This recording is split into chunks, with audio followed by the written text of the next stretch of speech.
Gold, trusted gold buyers. మీరు తాకట్టు పెట్టిన బంగారాన్ని విడిపించి ఈ రోజు ఉన్న మార్కెట్ ధరకు కొనబడను. ఒక్కసారి మీరు వెనక్కి పెడితే కనుక ఒక వ్యవసాయదారి కుటుంబం నుంచి అందులోనూ 4 ఆడపిల్లలు ఒక మగపిల్లాడి దగ్గర నుంచి ఇప్పటి వరకు ఒక్కసారి ప్రస్థానం చెప్తారా, సింపుల్గా క్లుప్తంగా? అదే మీరు అన్నట్టు నాన్న వ్యవసాయదారుడు, అన్నింటికి మించి 6 తరాల నుంచి 6-7 తరాల నుండో ఆ ఇంట్లో ఒకరే కొడుకు, అందరు ఆడపిల్లలే. అండ్ నాకు తెలిసి మా నాన్నమ్మకి అత్తమ్మ, ఆమెకు అత్తమ్మ నుంచి చాలా stories. This lot of importance for girls in the family because there was only 1 boy all through. So మీరు అబ్బాయిగా పెరిగారు అనుకోవచ్చు ఒక విధంగా. ఇంచుమించుగా అంతేనండి. దే వెయిటెడ్ ఫర్, మేము కూడా 4 కనడానికి కారణం ఇంకో బాబు పుడతాడేమో అని. ఆ రకంగా కొంచెం బాయిష్ క్యారెక్టర్స్, తర్వాత అవుట్ గోయింగ్ క్యారెక్టర్స్ కనపడేసరికి I was darling for my grandmother also. And అంటే ఊర్లో మా చాలా చిన్న ఊరండి, కాకపోతే తుంగభద్ర ఒడ్డులో ఉంటుంది.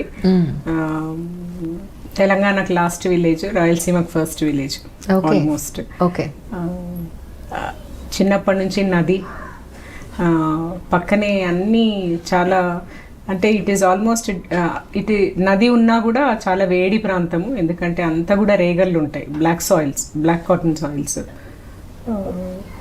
పెరగడం కూడా అంత, అప్పుడు వాటర్ కూడా కొంచెం తక్కువే, అంటే పొలాలు చాలా ఉన్నా కూడా వాటర్ ఇస్ రివర్ నుంచి ఎప్పుడైతే పైప్ లైన్స్ వేయడం, దట్ నేను 8th 9th వచ్చిన తర్వాతనే వాటర్. అంతవరకు we didn't see lot of water though there was river. And మా చాలా చిన్న ఊరు, దాంట్లో చదువుకున్న వాళ్ళు ఎవరూ లేరు. ప్రాబ్లీ మమ్మల్ని ఫస్ట్ చదివించడం ఊర్లో. పక్కనే కర్నూలు, అయితే Kurnool town is very near, it is almost 12 kilometers. మీ మీద అటు రాయలసీమ ఫ్లేవర్ ఎక్కువ ఉందా, ఇటు తెలంగాణ ఫ్లేవర్ ఎక్కువ ఉందా? మీలో రాయలసీమ ఎక్కువ కనబడుతుంది. ఓకే, అక్కడ ఆఫీస్లో చూశాను కదా, ఒక చంటి పిల్లని ఎంత ప్రేమగా పలకరించారో. మీకు కోపం వచ్చినప్పుడు కూడా అదే ఇది చూశాను నేను. అంటే పరిస్థితిని బట్టి, సందర్భాన్ని బట్టి మీలో ఒక అమ్మతనం చూశాను, అలాగే ఒక పోలీస్ విమెన్గా ఉన్న ఆ పవర్ చూశాను. రియలీ అంటే దట్ ప్రొఫెషనలిజం ప్రాబబ్లీ న్యాచురల్గా కొంత రావాలి, తర్వాత అలవర్చుకోవాల్సిందే once you are in the department. So 10th వరకు మీ ఊళ్ళో చదివారండి? తర్వాత లేదు, ఊర్లో స్కూల్ లేదు, కర్నూలులోనే, అంతా కర్నూలే. కంప్లీట్గా ఎడ్యుకేషన్ ఇస్ కర్నూలు. ఆ తర్వాత అగ్రికల్చర్ వచ్చి తిరుపతిలో. అయితే అందరూ అమ్మాయిలు అందరం చదువుకున్నాము. అదృష్టవశాత్తు దురదృష్టవశాత్తు ఒకడే కొడుకు కదా, చాలా ఎక్కువ గారాభమే. మా అన్నయ్య ఒక్కడు చదవలేదు, అంటే చదవలేదంటే చదువుకి ప్రాముఖ్యత ఇవ్వలేదు. అంటే ఒక అబ్బాయి అంటే చాలా ఇంట్లో గారాబం చేస్తారు, ఆస్తిపరుడు ఒక్కడున్నాడు, నా మనవడు రాజు అన్న టైప్లో. కాకపోతే what made all the difference is my mother, of course my grand mother. వచ్చిన ప్రతి ఒక్కరికి ఆ ఇంట్లో ముద్ద తినకుండా వెళ్ళడం అంటూ జరగదు, దానికే ఆస్తులన్నీ కరిగి ఉంటాయి. అదొక్కటి నేర్పించారు. ఎవరు వచ్చినా కూడా అన్నం తినకుండా ఇంట్లోంచి వెళ్ళకూడదు అన్న ఒక సంస్కృతి. తర్వాత ఊర్లో మా చిన్నతనంలో there were lot of differences between caste system, ఇవన్నీ కూడా చూస్తూ పెరిగిన వాళ్ళం. ప్లస్ అప్పర్ కాస్ట్ పీపుల్ ఒక 3-4, మేము ఇంకొక 3, మిగిలినంతా ఎవరికి పొలం ఉండేది కాదు. And that distress in life, it was really very moving. వాళ్ళందరికీ రోజు మార్నింగ్ లేగానే పాడి చాలా ఉండేది. రోజు మార్నింగ్ 6కి అట్లా మొదలు పెడితే 7:30-8 వరకు వాళ్ళకు మజ్జిగ పోస్తూనే ఉండేవాళ్ళు. ఆ రకంగా మా నాన్నమ్మ అంటే చదువుకుంటే ఇట్లా ఉండదు లైఫ్ అన్న ఒక ఇది. మై మదర్, వీళ్ళకి అన్నీ ఉన్నా కూడా లోకజ్ఞానం లేదు. లోకజ్ఞానం ఎప్పుడు వస్తుందంటే ఆడపిల్లలు చదివితే ఇల్లు పెరుగుతుంది అన్న ఒక భావనతో అంత చిన్న వయసులో, ఆల్మోస్ట్ అక్క 4 ఏళ్ళు, అక్క ఇంకా చిన్నదేమో, ఆల్మోస్ట్ చాలా చిన్న ఏజ్లో మేమందరం 4, 6, 7 ఆ ఏజ్లో కర్నూలులో హాస్టల్లో వదిలేయడం జరిగింది. Because they can't move themselves there. అట్లా అంటే అప్పటి నుంచి అంటే ఒక థర్డ్ పర్సన్ మీద ఆధారపడ్డాం అంతే. సో ప్రపంచం ఆటోమేటిక్గా తెలుస్తుంది. ఆటోమేటిక్గా అంటే హాస్టల్ అంటే ఎంతైనా కూడా మీరు you just imagine, I think it was 85 or 86. ఆ టైంలో హాస్టల్స్లో పెట్టడం అన్నది తెలియదు అసలు ఆడపిల్లల్ని. అలాంటిది మమ్మల్ని హాస్టల్లో పెట్టి తెలిసిన వాళ్ళ ఇంట్లోనే బట్ చదివించారు.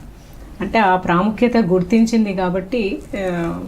అండ్ ఒక్క చదువనే కాదు, మీరు కూడా విన్నారు, ఆ పెద్దావిడ చెప్పింది మీరు పక్కన పెట్టకుండా మీరు విన్నారు మాట.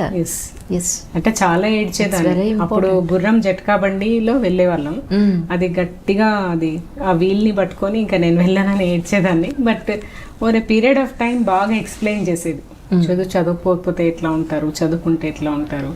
అది చాలా ఇంకా చాలా మందికి సేవ చేయొచ్చు, చాలా మందికి చేయొచ్చు. అసలు ఒక ఊరికే నాన్న చేసేది ఒక ఊరికే ఎంతో మందికి చేయొచ్చు అన్న ఒకటి అట్లా మనసులో నాటడం. తర్వాత ఒక్క వ్యవసాయంలో ఏమీ రాదు, చదువుకుంటే చాలా జ్ఞానం వస్తుంది, చాలా మందికి మనం జ్ఞానం పంచవచ్చు, మన ద్వారా సహాయం చేయొచ్చు అన్న ఒక ఆ ఫీలింగ్ బేసికలీ. అండ్ ఏ చిన్న గొడవ అయినా కూడా మీరు అన్నట్టు అక్కడంతా మిక్స్డ్ కల్చర్ ఉంటుంది, ఎక్కువగా రాయలసీమ కల్చరే ఉంటుంది. And there is lot of importance to the police అనే కాదు, ఒక కలెక్టర్ అంటే. అప్పట్లో ఐ థింక్ మా ఊరికి first time I think somebody came in uniform also.